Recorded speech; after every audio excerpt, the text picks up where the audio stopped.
నేను ఒకసారి చెప్తాను, రెండుసార్లు చెప్పండి. శివశక్త్యాయుక్తః శివశక్త్యాయుక్తః శివశక్త్యాయుక్తః యది భవతి శక్తః యది భవతి శక్తః యది భవతి శక్తః ప్రభవితుం ప్రభవితుం ప్రభవితుం న చేదేవం దేవః న చేదేవం దేవః న చేదేవం దేవః న ఖలు కుశలః న ఖలు కుశలః న ఖలు కుశలః స్పందితుమపి స్పందితుమపి స్పందితుమపి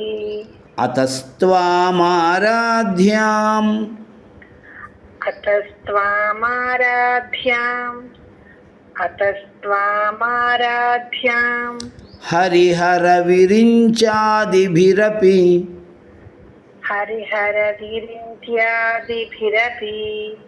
హరిహర విరింత్యాదిభిరపి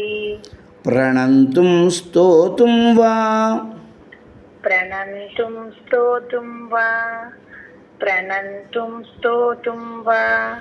కథమకృత పుణ్యః ప్రభవతి